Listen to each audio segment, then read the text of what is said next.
If you're a parent, you know what it's like. You are absolutely flooded with advice on how to raise your kids. And honestly, it can be completely overwhelming. So today, we're going to cut right through all that noise. We're going to build a simple, effective blueprint for modern parenting, one that's based on what experts say really, truly works. Does this sound familiar? You know, one of those chaotic mornings, you're running late, you finally snap, and then instant regret. This quote just captures a feeling that almost every parent has had.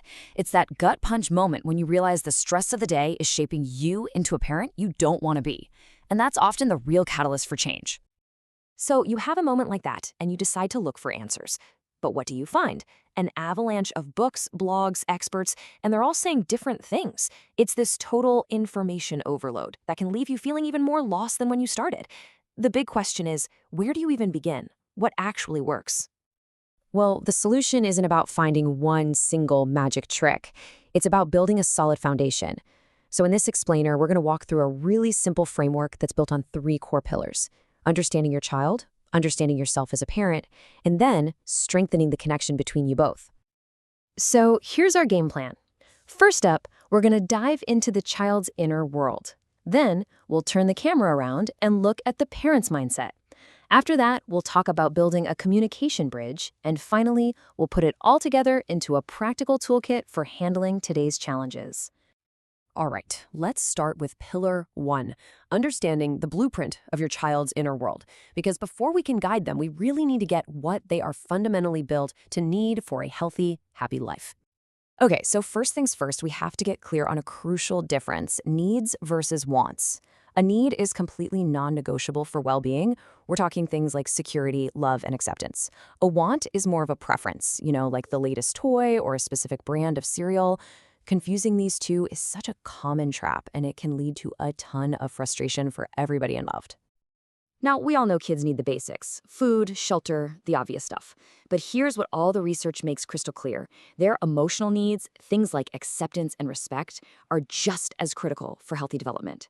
These are not luxuries. They are essential, foundational building blocks for a human being. And there's a real sense of urgency here. In the first 1,000 days of a child's life, from conception to about their 2nd birthday, their brain goes through the most rapid, explosive period of development it will ever have. The care, the nutrition, the emotional security they get in this window literally builds the architecture for their future. The stakes, they really couldn't be higher. Okay, so we've looked at the child's blueprint. Now let's move to our second pillar, the parent's mindset. If the child has the blueprint, you are the architect of the family environment. Your internal state, your approach, it has a massive impact on everything and everyone. And this brings us to a really fundamental choice. Are you a boss or are you a leader? A boss manages through control, through commands, but a leader guides by involving others and empowering them. In parenting, aiming to be a leader means you're inviting cooperation and teaching responsibility instead of just demanding obedience, which, as you probably know, usually just creates resistance. A super common pattern that pulls us into that boss mode is something called the drama triangle. It's this trap where we fall into one of 3 roles: the persecutor, who blames everyone; the rescuer, who just enables bad behavior; or the victim, who feels helpless. Think about it. Your kid has a meltdown in the grocery store, and your first thought is, why are you doing this to me? Boom, you've just cast yourself as the victim, and that drama is guaranteed to escalate. So how do you escape this thing? The key is to create space. Create a little pause between the trigger and your response. The second you feel yourself getting pulled in, the very first step is always just to stop and breathe. That one simple action interrupts the whole reactive cycle and lets you choose a thoughtful response instead of just getting trapped in the drama. And this quote just perfectly sums up the power of being the architect. If you focus on your child's limitations, on their difficult behaviors, well, that's what you're going to see more of. It's what will grow. But if you can shift your focus to their potential, to the possibilities, you create an environment where they can actually thrive. Your perspective literally shapes their reality. So we have the child's blueprint and the parent as the architect.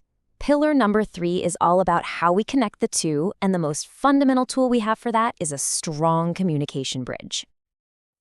Certain words are just conversational dead ends. Phrases like "you must" or "you should." You can just feel the judgment and control in them. They don't invite cooperation, they demand compliance.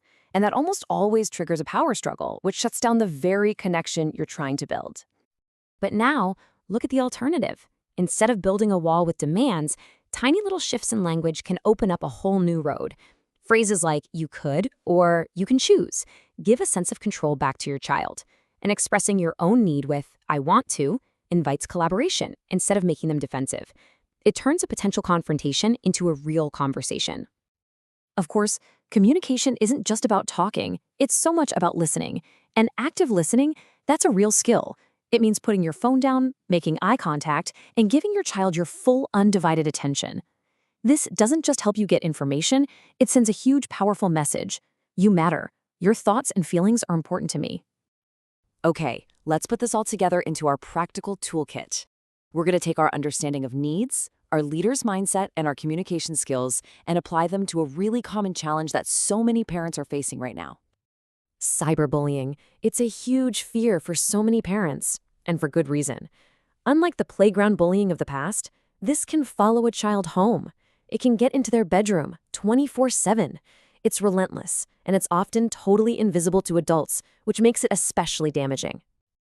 And because it's often so hidden, knowing the warning signs is absolutely critical. Watch for those shifts in behavior, suddenly avoiding school, a drop in grades, pulling away from friends, or even a new kind of fear or anxiety around their phone. These aren't always just teen moods. They can be real signals that something is seriously wrong. So if you suspect your child is a target, this is where that whole framework just comes to life. Your first job is to be that leader, not a boss. You offer support, not blame. You actively listen to what they're going through without interrupting, and you assure them over and over that it is not their fault. Your calm, supportive presence is the most powerful tool you have. And this really applies to all challenges, not just bullying. Whether it's a broken rule at home or a tough situation at school, the goal of our response should always be to teach, not to punish. You know, the word discipline comes from disciple, which means to learn. It's about guiding them toward better choices, not making them feel terrible for the wrong ones. And ultimately, that's our job. It's not to build the child into what we want them to be. It's to be that supportive architect, to create an environment with the encouragement and the resources they need to build themselves. It's all about fostering their growth. So, as we close out, I'm just going to leave you with this question. Forget trying to change everything all at once. What is one small, manageable shift you can make right now, today? Maybe it's just changing one you should to a you could. Or maybe it's just 5 minutes of truly active listening tonight. What's your first step going to be?